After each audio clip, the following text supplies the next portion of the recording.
আজ আমি তোমাদেরকে একটা নতুন রেসিপি করে দেখাবো। আমার কাছে তো নতুন, জানি না তোমাদের কাছে নতুন কি না।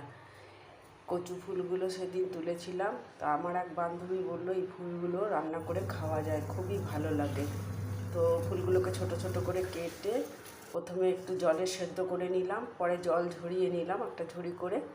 এইবারে কড়া গরম করে নিলাম, কড়াতে তেল গরম হলে দিয়ে দিলাম একটা শুকনো লঙ্কা ফোড়ন, আর কিছুটা পেঁয়াজ, রসুন আর কাঁচা লঙ্কা আগে থেকে কেটে রেখেছিলাম, গরম তেলে দিয়ে দিলাম। লাল লাল ভাজা হয়ে এলে ওর মধ্যে একটুখানি পরিমাণ মতো দিয়ে দিলাম নুন, আর দিয়ে দিলাম হলুদ, দিয়ে ভালো করে ভেজে নিলাম। একটু পেঁয়াজ আর রসুনটা লাল লাল করে ভাজা হয়ে এলো।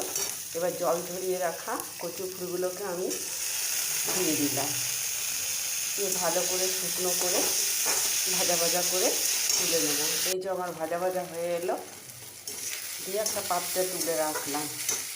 আমি রান্না করতে করতেই খেয়ে একটু টেস্ট করে দেখলাম, বেশ ভালো লেগেছে।